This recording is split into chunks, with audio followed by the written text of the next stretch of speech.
What's up, guys? Rob Kuhn here. Look, all sports have great feuds. Ollie Frazier, Jordan versus the Pistons, Tiger Woods against Fidelity.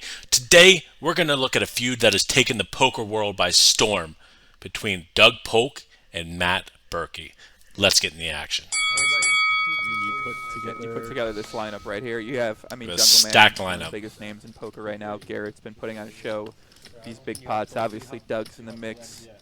Matt's in the mix here. Ryan's in the mix here. So it turns out, Feldman, when you put together a lineup of players that everybody knows, People tend to show up. people tend to show up here. So Matt sizes up here with the bigger pre-flop raise. Yeah, this is pretty standard from Berkey. He uses large pre-flop open size. This is a double straddle, by the way. This is Oh, okay, Ryan Fee okay. likes to exercise the double straddle option when possible, and so that's what he did here. And so it's a 5x raise for Berkey. Yeah, I mean 5x is going to be his standard in a straddle or non-straddle pot. Inspired by the recent exchange between these two, The reality of Matt Berkey is something similar to a lot of people in poker. He just doesn't have what it takes to play poker at a high level, and so he's settled into this mediocre, middling grind of being able to make money off people that think he's good while he really doesn't do anything. I have went back in history to see if I can find the origins of where this original feud came from, and I may have found it.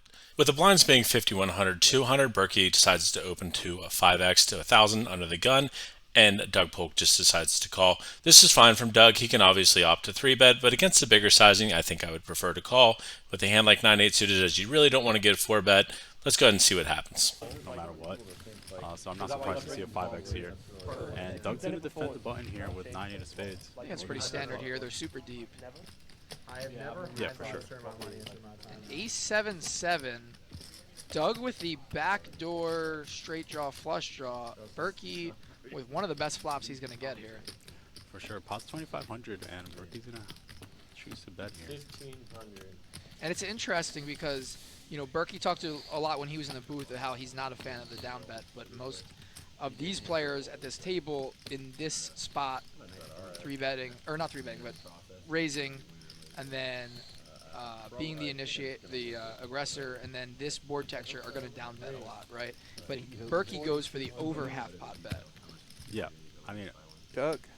And look at this. It actually, maybe because of that sizing, it gets Doug to spaz a little bit and raise, which you probably shouldn't have that many raises on this flop.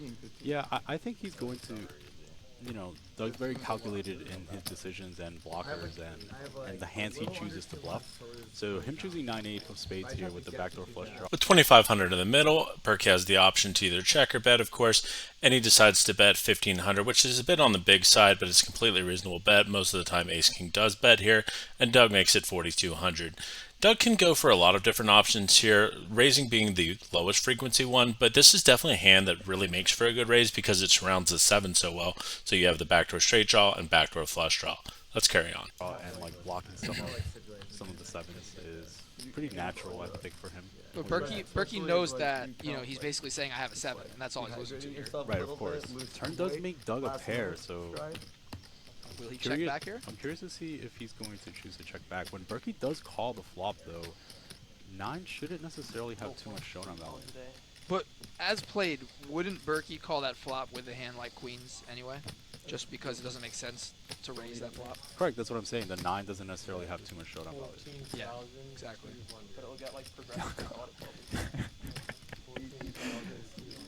Doug with the overbet, 14,200. I mean, at this point, he's saying I have 7-8 suited, and that's almost all he's saying, right? Correct. He almost has that. Maybe he misread his hand. So you said Doug's only saying he has 7-8 suited here? Well, this line, what other hand makes sense here? Could have 7-6. A 7 in general? Yeah, but I'm saying there's Yeah. not, well, my point is there's not many 7s that you're going to have when you flat and open on the button there. Right, for You're sure. going to have 7-8 suited, 7-6 suited.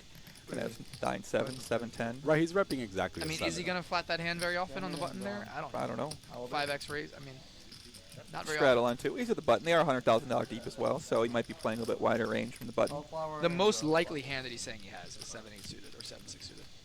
Yeah, that's definitely fair. Yeah, Ace he 7? definitely has a lot of 7s in his range. He's representing a 7 is what you're trying to say, for sure. Yes. So he's going to choose to overbet this turn here. That's a tough decision for Berkey. Like, Doug's not doing this with ace-king, is my point. point. So the over bet on the turn, 14 into 11. And Doesn't look like it's going to work here.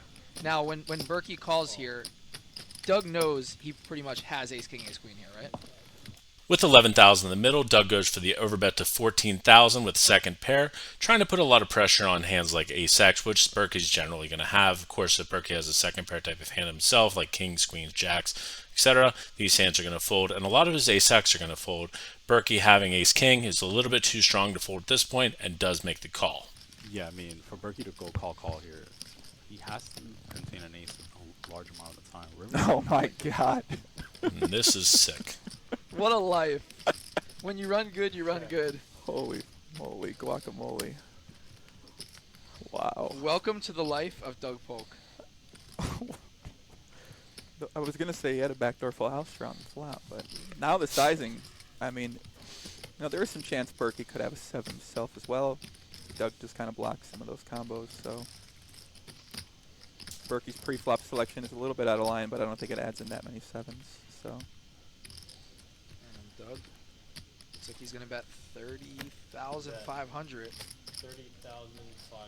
Wow. Let's see what Berkey says here, if he can talk to Doug at all.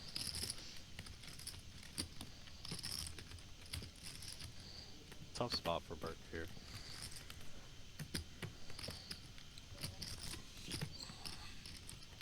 Doug acted fairly quickly in the river.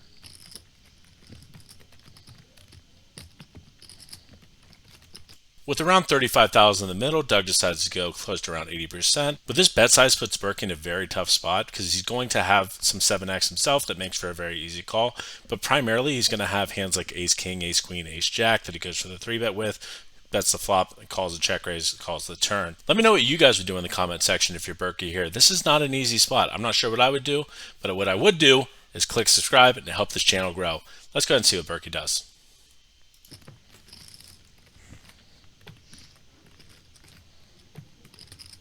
Really thought you were gonna show. I'm confused. Berk says he thought Doug was going to shove, but now he doesn't like it as much. Can Berkey get away from this hand?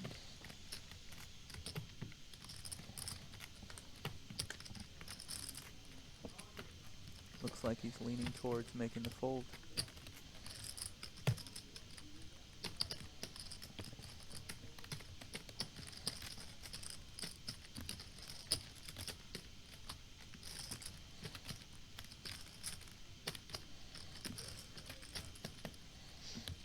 It's a tough spot. But it's not that tough because you look over and you see that you're up against Matt Berkey. The head bob. I've seen this look from Berk one too many times. 9. Yeah. Oh, Wow, does Berkey call. makes the call. $100,000 pot. The for backdoor. Doug Polk Wow. goes runner full house to clip Matt Berkey. What games has Matt Berkey ever been able to beat? Are these the people we should look up to? Or do we want to look up to the elite people in poker that really play well and are the top-notch players? You get to decide. A start in this game for Doug Polk. Wow. It's actually worse. Yeah, like the second you didn't shove, it's like. What a life. You go nuts, turn your hand into a bluff, and just get there. Runner. What an absolutely wild hand, and sometimes you gotta go for the runner backdoor full house. Hope you guys like this analysis. Much love. Baby, you give me ice and fire. You're giving me wind and rain. You're some kind of bird.